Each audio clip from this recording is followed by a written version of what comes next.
multiple representatives of the United States Armed Services. This is a common part of presidential funerals that we see, the pomp and circumstance afforded to those who served as Commander-in-Chief. All branches of the military are represented. Earlier, President Carter's remains stopped at the U.S. Navy Memorial to commemorate his service in the United States Navy and the fact that he is the only graduate of the U.S. Naval Academy to serve as president.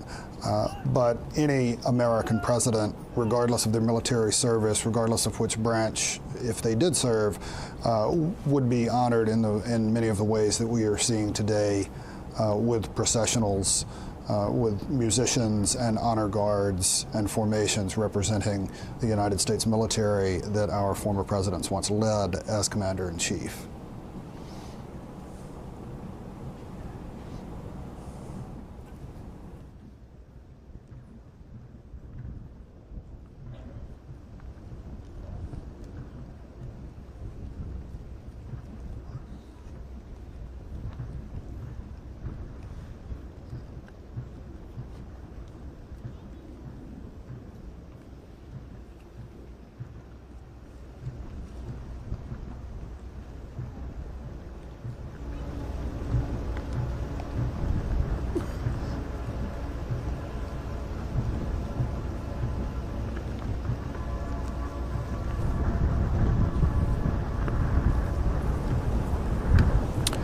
As the processional makes its way up Pennsylvania Avenue, we do see mourners, citizens who have gathered along the street to pay their respects to former President Jimmy Carter. It is a bitterly cold day in Washington, D.C., coming on the back end of a snowstorm that has shut down parts of the city. Obviously, it is fully open for a presidential funeral. These are not massive crowds, but there are people lining the streets paying tribute. We have seen signs, one reading, "The world loves you, President Carter." That is a sentiment that reflects, perhaps most, President Carter's long post-presidency. Jimmy Carter, at 100 years old, was the longest-lived United States president in history. Leaving office almost 44 years ago, he also had the longest post-presidency of anyone who has held the nation's top job. And with that role, he and his late wife, Rosalind Carter, after leaving the White House in 1981, founded and established in 1982 the Carter Center in Atlanta with the mission to, with a mission of international diplomacy, mediation, election monitoring, fighting disease in the developing world, and generally advancing and advocating human rights. We pretty much take it all. Fridges and dishwashers and dressers, drawers, couches, mattresses, bed frames, concrete, things like that. Same day notice or 3 weeks in advance. That's what you get when you hire professionals. It's good to know you're making a difference. We found some paper and cardboard out of the job and we sort through it. Instead of just throwing this stuff in the dirt, you're actually making sure it goes where it needs to go. That's a good thing. You don't have to do any of the moving. It doesn't matter whether it's in your garage, your backyard. That work continues. The Carter Center now has about 3,000 employees and contractors across 6 continents. About 300 of those employees are based at the Carter Center in Atlanta, which is on the same campus as the Carter Presidential Library and Museum. Together, that's the Carter Presidential Center, where the former president lay in repose for the last few days before these ceremonies we're seeing today, with his family and his casket arriving in Washington for the nation's capital to pay their respects to the former president.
You are seeing here the east front of the United States Capitol, the east steps, military honor guards lining the steps. Military pallbearers will carry the casket of Jimmy Carter up those steps into the rotunda, where he will be received in a ceremony that will include members of Congress and Vice President Kamala Harris. These are the steps where the risers would have been built in 1977 when Jimmy Carter was inaugurated as the 39th U.S. president. This is where presidents were inaugurated for generations before President Carter, but he was the last one to be inaugurated on the Capitol's east side. 4 years later, in 1981, the man who defeated Carter for re-election, Ronald Reagan, opted to be sworn in and address his supporters in the nation from the Capitol's west side. Ronald Reagan was a Californian and wanted to stand, take the oath, and deliver his inaugural address looking out across the National Mall toward his home state of California. But here we see the east side.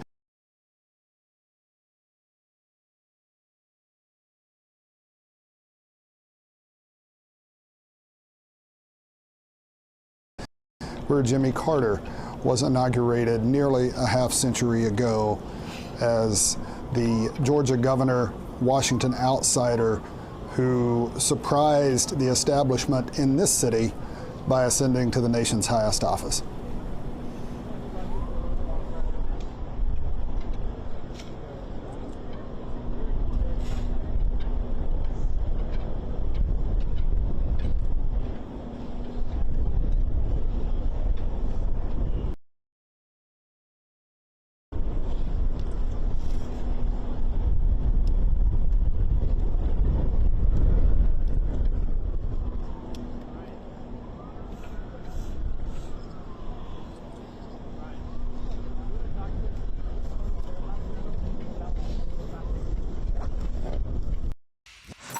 Finance professionals keep things in check for their clients, all while managing mountains of documents and data. That's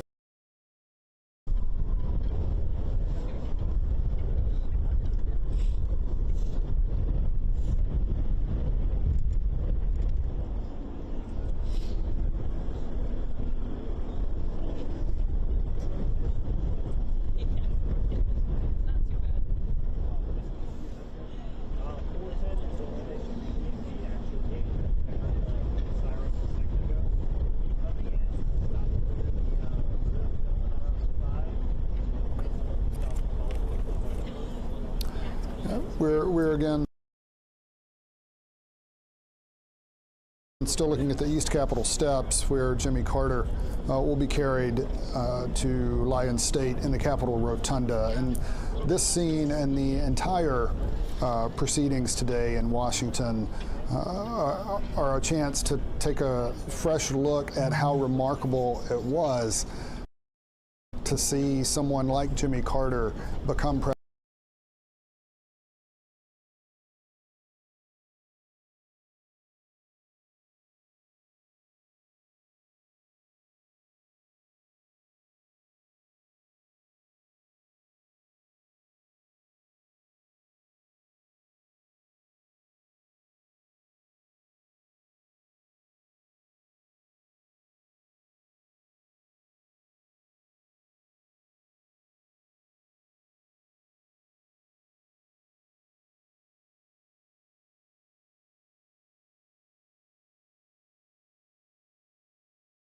President of the United States. He died December 29th at the age of 100. He was born a century ago in 1924 in Plains, Georgia, a town in South Georgia in what we call the Roaring Twenties, a time that is remembered for a booming economy. But that was not the case in South Georgia and in much of rural America, and certainly not later in his childhood through the Great Depression. Carter was born into a landowning family, relative privilege in the context of his tiny hometown, but with no sort of birthright, no place in the American elite that would have told you that this was a future American president as he came up along the way.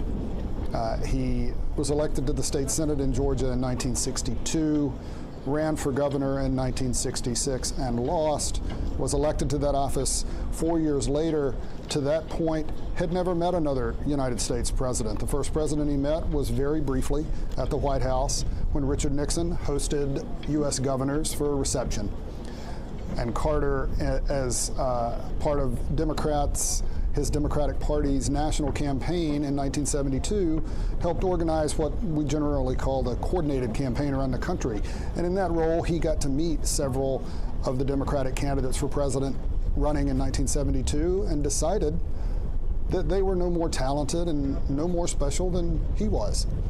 And he decided then, with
when Carter announced his bid for the White House, featured some editorial commentary under the headline, "Jimmy Who?" ? As if to laugh at the idea. His mother, Lillian Carter, laughed at the idea. He would tell the story years later that when he told his mother he was thinking about running for president, her response was, "President of what?" At Mint Mobile, we like to do the opposite of what Big Wireless does. They charge you a lot, we charge you a little. They put their names on arenas, we put ours on my lower back. So naturally, when they announced they'd be raising their prices due to inflation, we decided to deflate our prices due to not hating you. And if this were one of their ads, they'd end it here with a happy customer. So we'll end ours with an angry couple. But indeed, Jimmy Carter did win the Democratic nomination. He did win the presidency, defeating Republican Gerald Ford. He ran at a time when the nation was reeling from a hard few decades, from the fallout from the Vietnam War, dissatisfaction with the federal government over that policy, the heels of the civil rights movement and civil unrest and major social changes, and of course the Watergate scandal that had toppled President Nixon and forced his resignation in 1974, elevating Gerald Ford to the presidency. And Carter came in and made being an outsider and being the unknown a political advantage. And he won the nomination that way. And it's worth noting here that campaign, his campaign, the Peanut Brigade that went to Iowa and led other candidates in the caucuses there, is sort of what created the Iowa caucus. I talked to David Axelrod, who was one of the architects of Barack Obama's campaign in 2008, who said, quote, "Jimmy Carter created the Iowa caucus." And indeed, the Iowa caucus for Democrats is no longer necessarily at the front of the process, but Carter created the idea in modern American politics that you do not have to be the presumed frontrunner accepted by the narrative makers in Washington, in national political circles, in national media circles, and you still can become President of the United States.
The front of the procession here has reached the grounds of the U.S. Capitol and is approaching the East Front.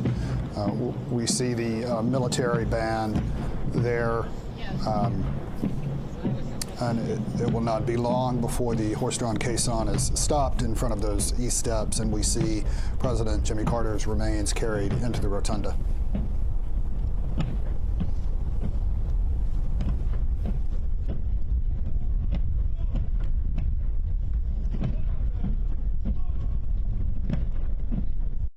This is how AI optimizes my schedule. This meeting got canceled. Hooray! We didn't really want to go anyways. But now I have a free afternoon and 1,000 things I need to get done, so what should I work on during this time? The way I used to do it was spend the entire afternoon trying to figure that out. But this AI planner does something really powerful. It will tell me the most optimal use of that time because it knows my calendars and all my projects. And it does this throughout my entire week, which is basically like having my own executive assistant managing my calendar. Now I don't even have to think about it. But how does it really know what's most important? Is it just guessing? Every task has a deadline, a priority level, and how long I expect that task to take. So the AI takes all of that into account to create my most efficient schedule that meets all my deadlines. It's incredible. This app is called Motion, and it's only 62 cents a day for something that basically is your personal assistant. But if you tap here right now, you can try a 7-day free trial and just see how productive it really makes you.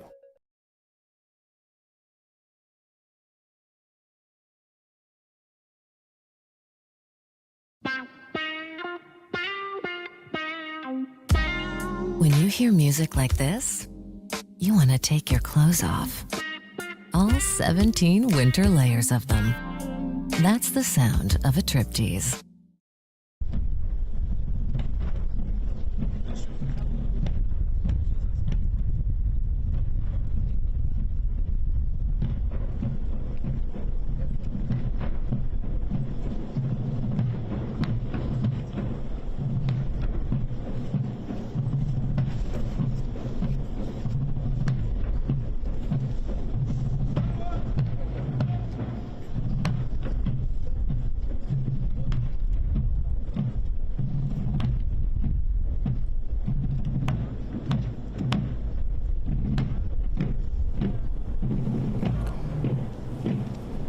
We see the military formations, the musicians, the honor guard, those presenting arms, or who will present arms, approaching the Capitol as part of the procession, the Carter funeral procession. They are on the Capitol's east front, where President Carter's remains will be carried up those east steps into the rotunda. There will be a ceremony there in the rotunda before President Carter begins lying in state later this evening for the public. Members of Congress have been invited to pay their respects. The Vice President of the United States, Kamala Harris, who was also the Democratic nominee for president, members of Congress, the United States Supreme Court, the mayor of Washington, and governors of the U.S. states, the cabinet, and members of the diplomatic corps, and the Joint Chiefs also were among the list of invitees.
seeing the Carter family, the motorcade that is carrying the Carter family, approach the Capitol, and they will lead the procession up the steps. A noted absence is former First Lady Rosalind Carter, who died in November of 2023. This is actually the second consecutive presidential funeral in which the deceased president has been a widower. President George H.W. Bush, who was the same age as Jimmy Carter, also outlived his wife, Barbara Bush. So that was another presidential funeral that we did not see the First Lady. Other times we have seen First Ladies surviving their husbands and leading the national mourning and leading these ceremonies. But with his remarkable longevity, living to 100 years of age, Jimmy Carter did outlive Rosalind Carter, his wife of 77 years, the longest marriage of any presidential couple in history. Rosalind Carter died in November 2023 at the age of 96. She had been his best friend, his wife of 77 years, and in their 4 years in Washington, a key political partner and advisor, sitting in cabinet meetings.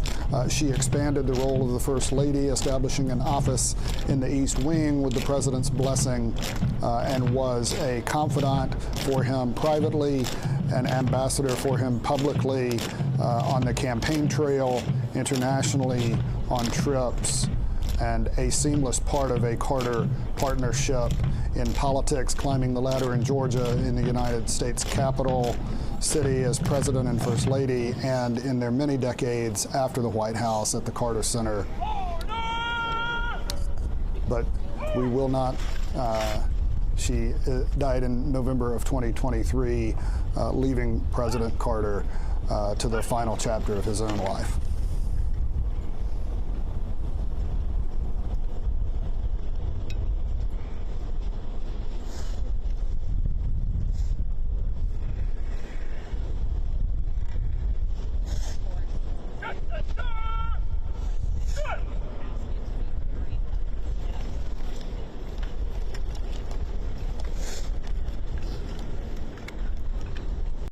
Tello.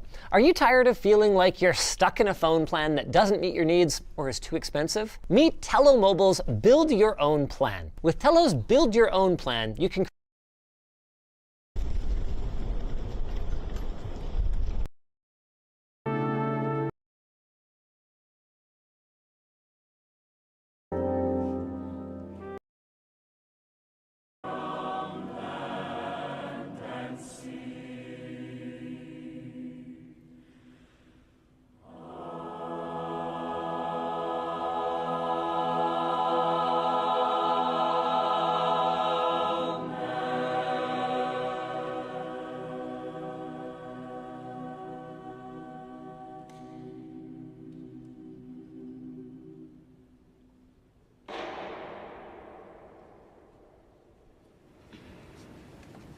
Would you pray with me?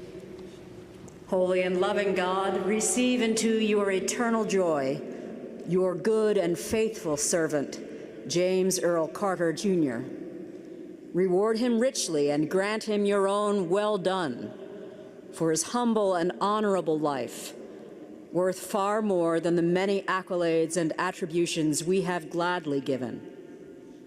May President Jimmy Carter now rest from his labors and be received into the embrace of your everlasting arms. And when the ceremony and fanfare due this man of character and compassion fades into history, when the processions and parades have dispersed, leave with us, O God, the lasting impression and inspiration of a life well lived. Ignite in us the same passion for public service, the courage to champion the underserved, the strength to bear as faithfully the weight of the call to which you have called each one of us, to do as justly, to love mercy as unreservedly, to walk as humbly with you as we have witnessed in the testimony of President Jimmy Carter's life of faithfulness. We offer our prayers in the name of the one whom Jimmy Carter would have known to be the first and the last, the Alpha and the Omega, his rock, and our Redeemer. Amen.